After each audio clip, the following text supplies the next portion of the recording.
Hi guys, welcome back to We Should Talk, a pop culture interview series from In the Know. I'm your host, Gibson Johns, and this week on the podcast we have Jackie Goldschneider from The Real Housewives of New Jersey.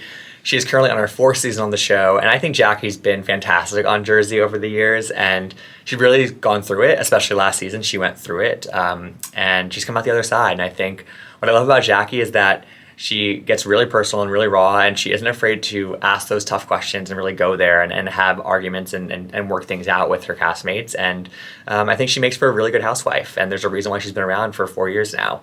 So we talked all about this season and sort of a lot about what went into her blow up with Dolores and everything that fed into that, why she has been there for Jennifer and why she decided to sort of reach out that hand and be there to support her. And her explanation made a lot of sense.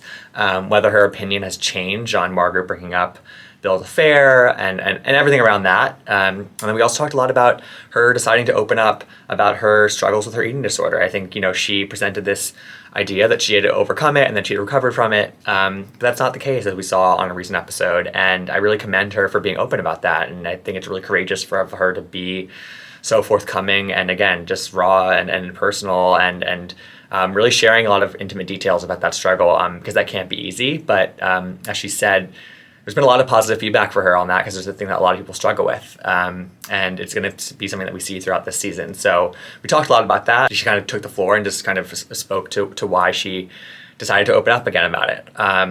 So anyway, keep listening for my interview with Jackie Goldschneider from The Real Housewives of New Jersey. Tune in to The Real Housewives of New Jersey on Bravo on Tuesdays at 8 p.m. Eastern. And please rate, review, and subscribe to We Should Talk on Apple Podcasts or wherever you get your podcasts.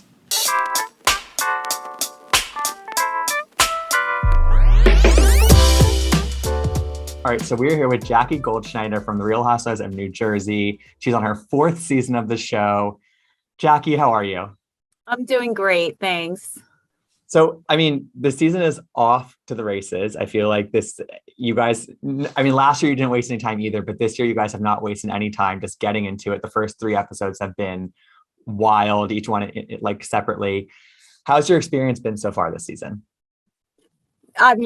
Comparatively speaking, phenomenal. It's, last season was just so negative for me that this season felt so much better not having my entire marriage and all my integrity questioned, So it feels a lot lighter for me. I know it's a lot heavier for some of my castmates. Definitely. Yeah, I was going to say, we ran into each other at Meredith Marks's premiere for Salt Lake City in the fall. And you told me that it's a doozy of a season. You definitely didn't lie about that, but it definitely must feel nice not being the center of the storm this time. Everyone really has their turn, but you've had yours, and it's kind of nice to be probably out of that a little bit. Yeah, which is one of the reasons why when everyone wanted to start talking about, the digging and who was digging what, and I worked so hard to put all of that behind me. And truth be told, my husband hated every second of it, and he hates when his name is brought up in that context. So I just really didn't want to go back there. So that's why I was like, I don't care if you were digging because you found nothing. So please, let's move on. I don't want to go back there. Exactly. Yeah, 100%. And I feel like, people keep trying to dredge it up, but I feel like it's let's move forward here. And it's been put to rest. And let's just leave it there. No kidding. Yeah, exactly. So let's get into the most recent events though with you, because the most recent episode that we have seen ends with what I saw as an unexpected clash between you and Dolores. That to me, just it escalated so quickly. And I'm curious if for you, did you see that tension coming at all? Did you see that building, or was it unexpected for you as well? What was unexpected was Dolores's reaction.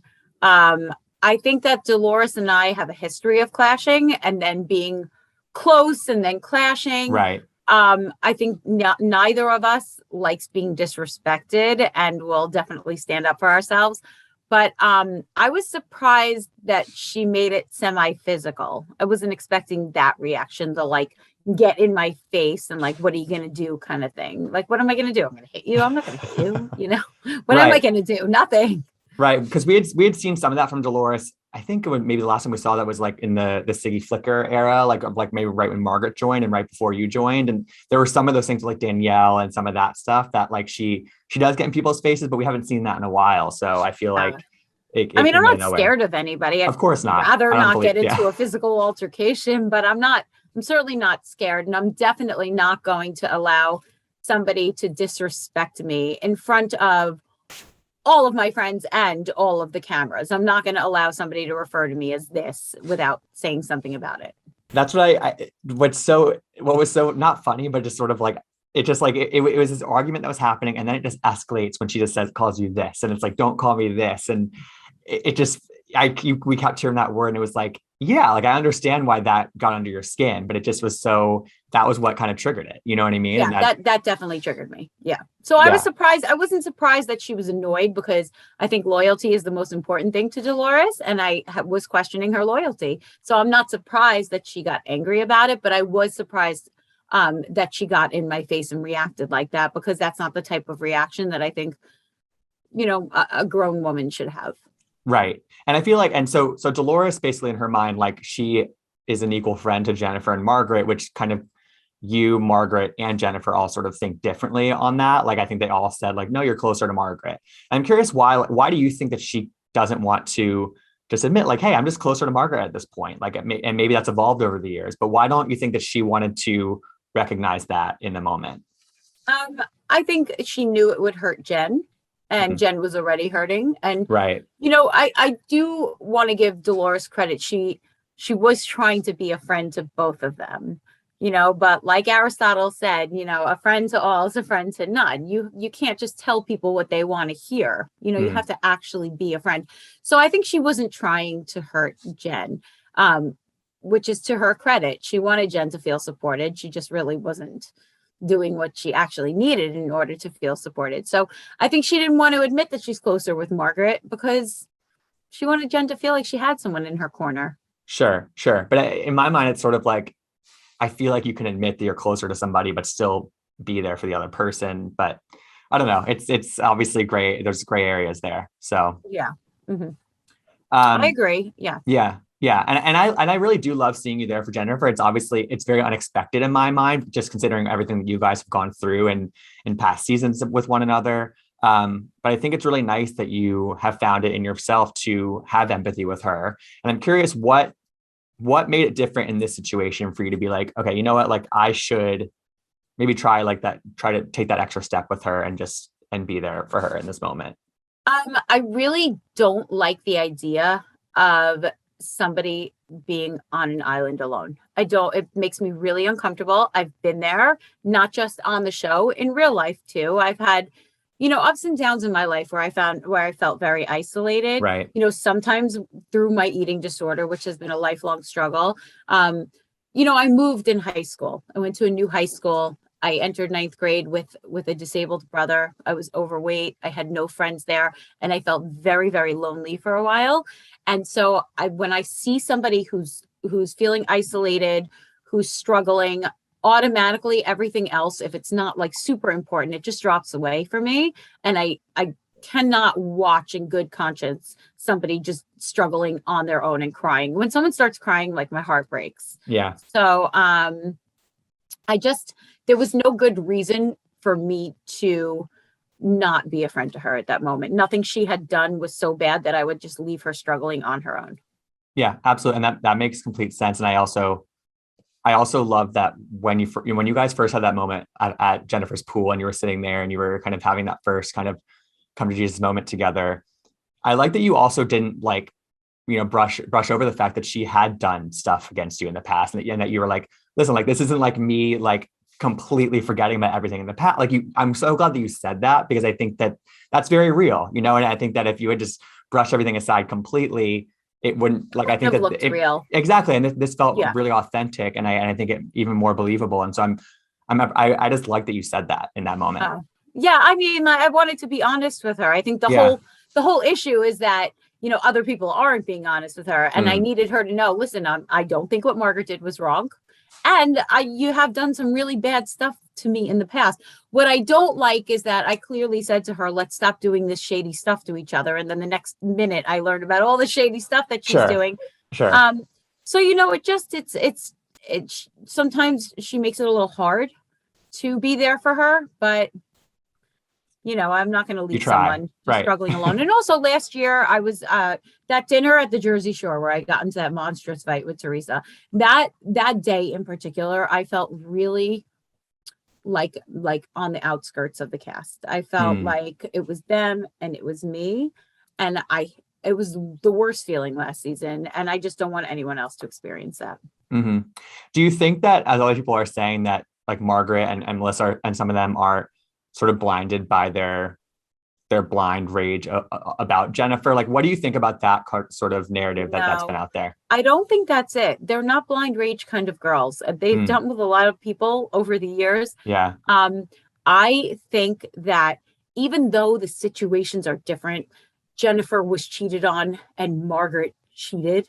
I think that Jen has just pressed so hard into any vulnerability she can find with Melissa and with Margaret and with me too. And although I brush it off more easily, I think that she's gone harder on the two of them. And I think that there comes a point where you just snap and you just, especially if somebody has something in their closet. And I still do feel very badly. I know Jennifer is going through it now, but I just have to say, in my opinion, I believe that the reason that Jennifer's children, and I feel very badly for them because I know what my children experienced last year. The reason that they're suffering is not because Margaret exposed the affair. It's because she knew her husband had an affair and she came on a reality show, because it's going to be found out. So like, you can blame as many people as you want, but you knew this was in your past. And even though Jennifer never spoke about it, there were other people to the party, and maybe the other girl talked about it. So people did know. So, I mean, you came on a reality show knowing that this was in your past. You really can't blame everybody else. Totally. Yeah. It's almost, if part of this hurt is that the fact that it sounds from her explanation that they just never addressed it also as a couple. They sort of talked about it once and then never really addressed it. So which might be to Jen's credit as a mother. She wanted to do everything she could to keep her family together. She loved her husband. She trusted him that it was over. And, so that's to her credit, even though I don't think it was the best decision for the long term, that's to her credit. I do think she's an incredible mother, a loving wife.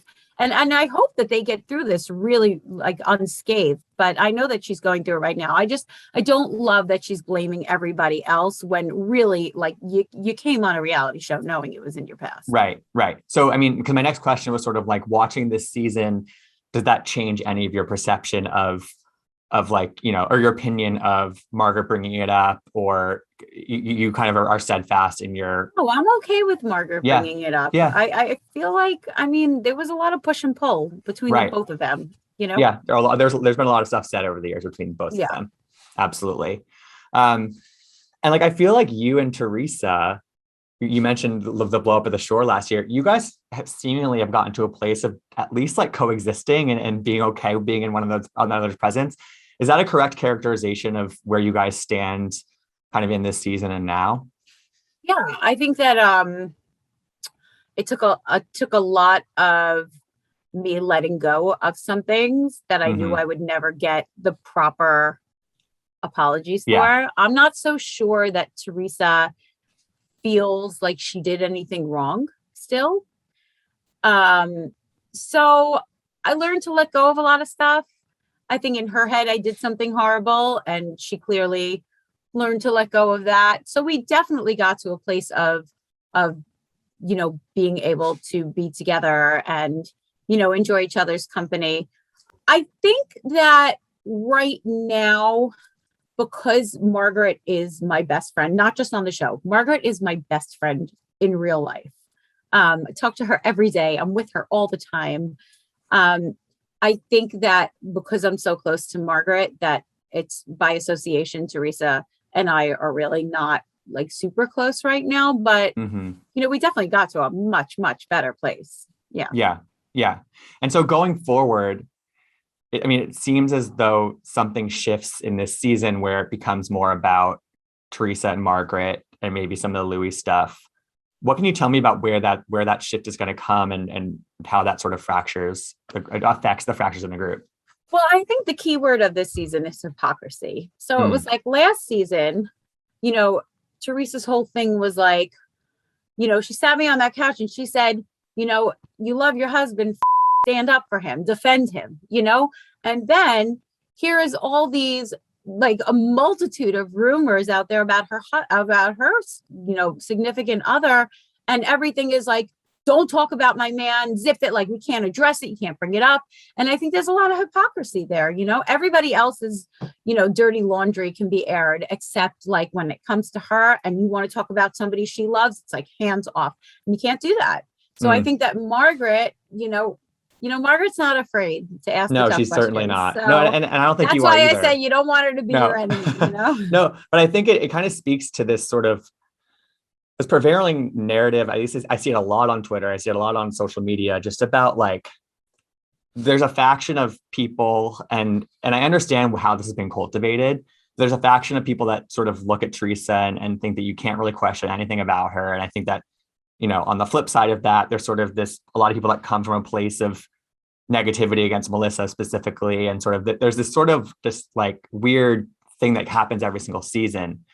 And I'm curious how much you see that and sort of what you think about that, because I feel like you and Margaret at least are definitely challenging that in a way that you're willing to push back on it and ask questions. But talk to me about how much you pay attention to that sort of prevailing narrative from certain aspects of the viewership. People who say that you can't ask anything of Teresa.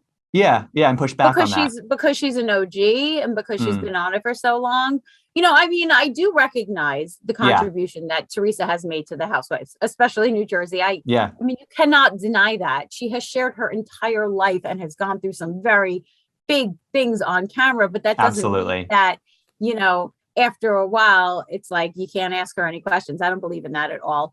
I am probably not as good at asking hard questions as Margaret. I think I'm more prone to like let people just do their thing, but I don't believe in that. I don't buy into that at all. I'm sorry, you're still here. I mean, the day you decide you don't want to answer any more questions about your personal life, maybe should be the day that you exit the show. You know, and I know that's a very unpopular opinion, Teresa. A lot of people think Teresa carries the show, but I don't think that's the case at all. And I think, you know, if people think that you can't ask her any questions, then what's the purpose of being here? It's about letting you into our real lives. So I don't buy into that. Yeah, I think that's a great answer. So, you know, Jackie, I do have to say, I really admire, I mean, I'm thinking about the conversation that you and Evan had on this most recent episode. And I really admire you generally opening up over your several seasons about your eating disorder and the continued struggles that you've had and sort of getting over it. And I think that one of my main takeaways from the most recent conversation that we've seen between you and Evan was like, one, I love how specific that you got in that conversation, because I think that there are little things that a lot of people can learn from and benefit from recognizing some of these things, but also it tells us all that like, it's not just like you magically overcome something like this. It is a lifelong thing for you where you're always going to have to it's going to be part of your life. And I don't know, I was just really impressed by that. And I'm curious, like, what do you hear from fans when a scene like that airs on the show and you're so brutally honest and vulnerable in a moment like that?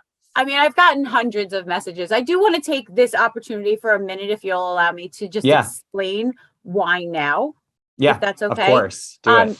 So my biggest fear with this was that people were going to think that I was lying for 3 seasons when I said that I was recovered, because clearly I was not recovered.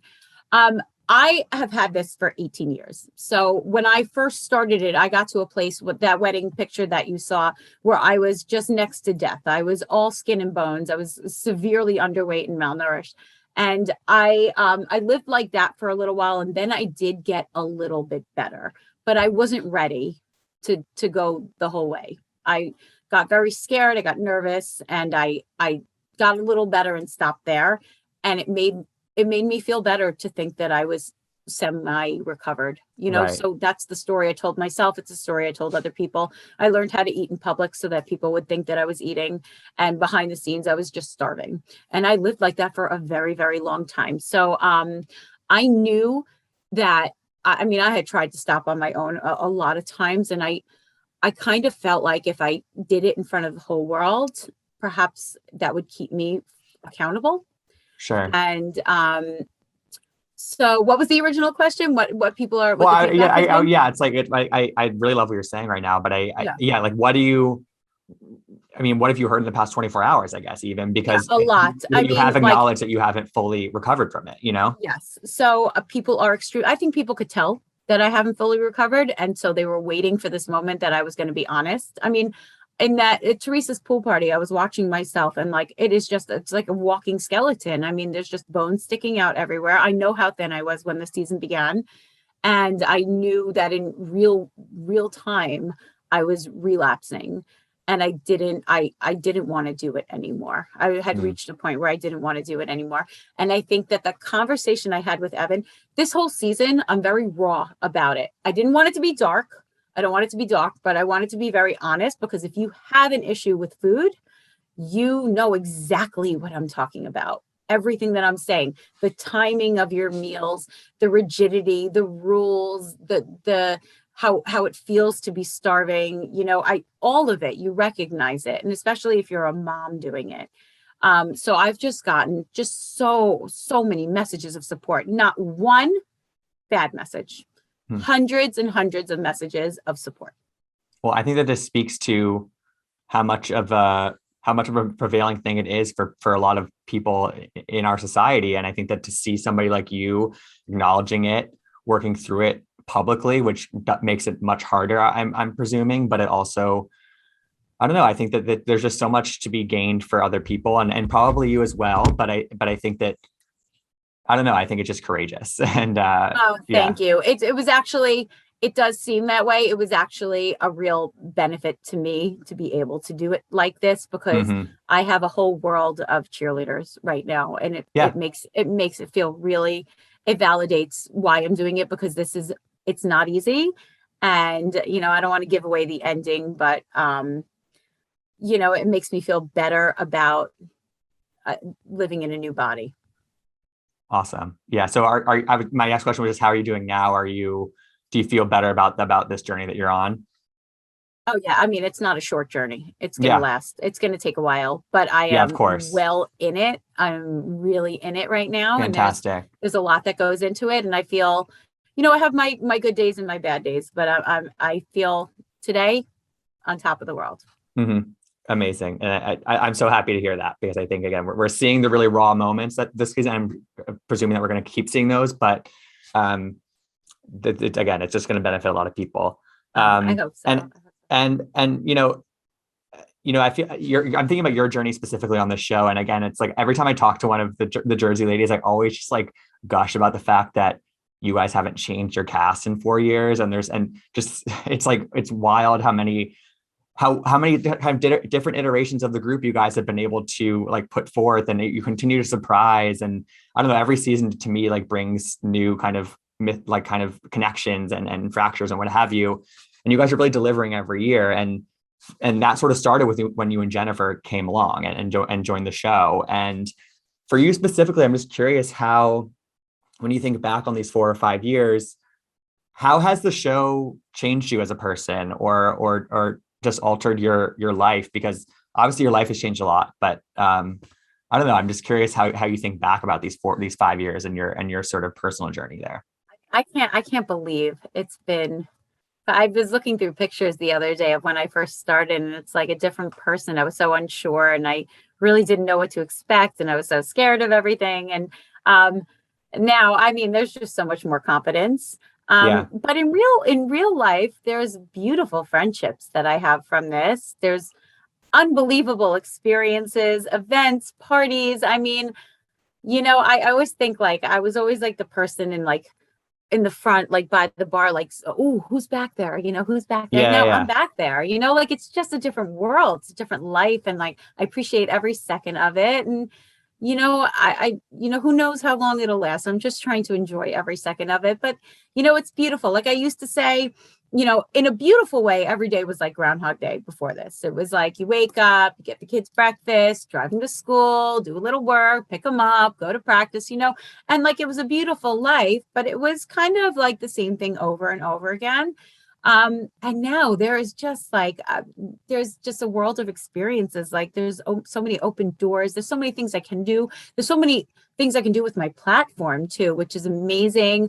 I'm working on my first book. I have my agent, so like there's just like one exciting thing. If you want to make things happen, you really can. It's an unbelievable platform, and it's 100%. fun.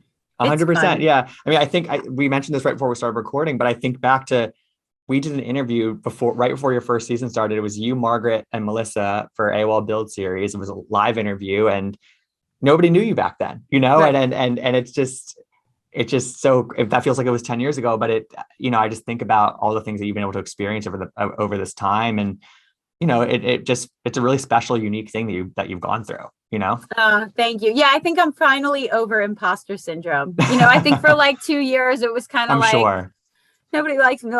Like I'm not, as big as like they're the real star. Now it's kind of like I'm so in Bravo. I'm so part of the Bravo family, and I love it.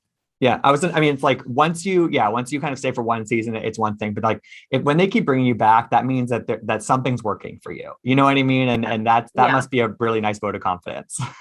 Yeah, I'm also not I'm not a huge complainer. Like I don't call the editors like freaking out. I don't think I've ever called and complained about an edit ever. I just I try to show, I'm not just phone it in. I always try to show up for the cameras. Sometimes people don't like me, sometimes they do. But I always try to really give it my all. And, I think this season more than any, it's been going really well. Mm-hmm. Was there ever a moment over the years that you almost tapped out, that you almost were like, I don't know if this is worth it? Oh, for sure. When I didn't go to Lake George, I was like, this is it. Go. I mean, I was not going on a trip on a show or in real life with a woman who had just called me the kinds of names that she had called me. I wasn't going to then go on vacation with her just to get attacked and berated for 3 days. Cameras or no cameras, I didn't care. Right. At that point, I needed to be home with my husband and say, listen, this show not only did it to me, but she did it to you. So let's talk about what we're going to do moving forward. Because if Evan's not on board, I'm not there. My marriage is much more important to me than that. So that was a moment where I was kind of like, let me take a few days while they're away and think about if this is right for our family. And ultimately, what we had decided at the time was, let's just finish out the season so no one else gets to tell this story and run with a different narrative. But the season ended up ending so well that, there was no question that I wanted to come back. Yeah. Well, I'm glad you decided to come back, I think, thank you. I'm glad I did too. Yeah. And this season is a testament to that. And I think, again, continuing to share this part of your story with the world is an important thing. And I think it's nice that you're going to be able to continue to show this. And I hope everyone stays tuned, because it's a very interesting path. Yeah, for sure. So closing it out, the rest of the season, we talked a little bit about Margaret, Teresa, and where that's going to go. Are there any other sort of surprise fractures, twists that are coming our way? Yeah. I think you saw in the trailer, there's another physical altercation coming with Jen and Melissa. Mm-hmm. There's a really high tension. I think it might be in the next episode, although I haven't seen it yet. With Jen, where tensions just go wild. And then, there's an epic fight between Margaret and Teresa coming. In Nashville. Oh, yeah. And the trip to Nashville was just chock full of great TV. There was just, I'm sure, visually, I was looking while we were looking around, while we were doing activities and stuff. And everything was just so interesting and new, we haven't done on Jersey before. So I'm really excited for those episodes. I think the season doesn't slow down at all. There's no boring episodes arguing over something silly. Sure. Well, that's good to hear. Well, Jackie, this is so much fun to talk to you and get to catch up. And, I admire you so much for what you're sharing, and I can't wait to see the rest of the season. Thank you, Gibson. It was great seeing you. Yeah. Bye, Jackie. Bye. Thanks for tuning in to We Should Talk. I hope you enjoyed the interview. You can find out more about In the Know at intheknow.com. You can follow me, Gibson Johns, at Gibsonoma on Twitter and Instagram. And you can listen to all of our interviews, past and future, by searching We Should Talk wherever you get your podcasts. Hope to see you next time.